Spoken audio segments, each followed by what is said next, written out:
নমস্কার বন্ধুরা, আমি মানস বিশ্বাস, দ্য বং ইন্সপিরেশন ইউটিউব চ্যানেলে তোমাদের সবাইকে স্বাগত জানাই। তা অন্নপূর্ণা ভাণ্ডার নিয়ে গতকাল আমাদের রাজ্যের মাননীয় মুখ্যমন্ত্রী শ্রী শুভেন্দু অধিকারী মহাশয় কিন্তু কিছু ঘোষণা করেছেন।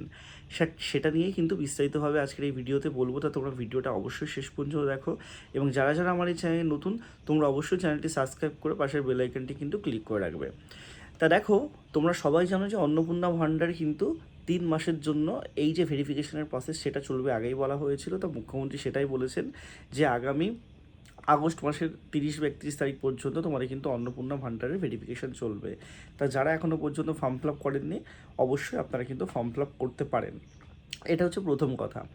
সেকেন্ড কথা হচ্ছে, মানে যারা যোগ্য বা অযোগ্য সবারই কিন্তু ভেরিফিকেশন হবে। যে সমস্ত অযোগ্য মানুষ এখনও পর্যন্ত টাকা পেয়ে গেছে বলে দাবি, ভুল ইনফরমেশান দিয়ে, তাদেরও কিন্তু ভেরিফিকেশন করে কিন্তু বাতিল করে দেওয়ার একটা কথা বলা হয়েছে। অর্থাৎ টাকা পেয়ে গেছে মানে এটা না যে তার ভেরিফিকেশন হবে না, তাদের ভেরিফিকেশন হবে যদি ভেরিফিকেশন না হয়ে থাকে।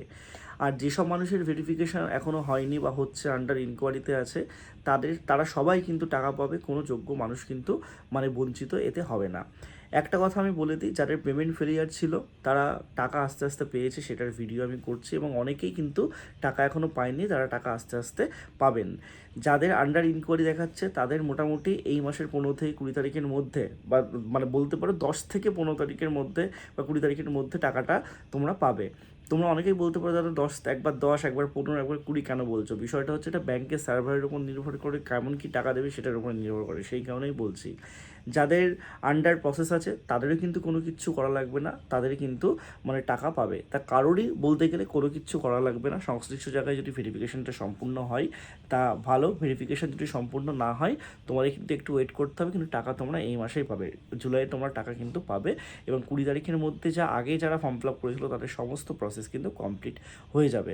ঠিক আছে, এবার বিষয়টা হচ্ছে যারা একদম রিসেন্ট টাইমে ফর্ম ফিল আপ করেছো, তা তোমাদের কিন্তু এখনও পর্যন্ত ভেরিফিকেশন সেটা হবে। ভেরিফিকেশন হয়ে যাওয়ার পরেই তোমরা কিন্তু টাকা পাবে। ঠিক আছে, এবং যারা এই যে আজকে বা কালকে বা পরে বা ভবিষ্যতে ফর্ম ফিল আপ করবে, তোমরাও কিন্তু টাকা পাবে। সেটা এই মাসে পাবে না পরের মাসে পাবে, সেটা নিয়ে কিন্তু ক্লিয়ারিফাই করে এখনও কোনো কিন্তু বলা যাচ্ছে না। শুধু এইটুকুই বলার যে সরকার যে নতুন নিয়ম চালু করেছে, বা বলা চলে 8 তারিখের মিটিংয়ের পরে যেটা জানা গেছে যে জিএসটি ফাইল করলে পরিবারের কেউ, বা এটা বলা চলে যে পরিবারে কেউ ট্যাক্স দিলে, পরিবারে কেউ সরকারি চাকরি করলে তাদের এখনও পর্যন্ত কিন্তু হোল্ডে রাখা হয়েছে নির্দেশিকা অনুযায়ী। ঠিক আছে, আশা কর্মী, অঙ্গনারী কর্মী, সিভিক ভলেন্টিয়ার্স, এই সমস্তদেরও কিন্তু টাকা দেয়া মানে হবে না, বা যারা আছে তারা কিন্তু আওতায় মধ্যে পড়বে না। তাই এইসব নিয়মগুলো তোমরা জানো। অনেকেই বলছো আগে কেন বলা হয়নি, অবশ্যই নির্দিষ্ট গাইডলাইন দেওয়া উচিতই ছিল। তা আস্তে আস্তে সেগুলো ইমপ্লিমেন্ট হচ্ছে। একটা কিছু করতে গেলে অনেক রকম অবস্টাকেল আসে, এক্ষেত্রেও সেটা হয়েছে। তা তোমাদের এইটুকুই বলবো, তোমরা সবাই টাকা পাবে ধীরে সুস্থে। এবং তোমাদের যদি আর কোনো কোয়ারিজ লাগে নিচে কমেন্ট বক্সে জানাও। ধন্যবাদ।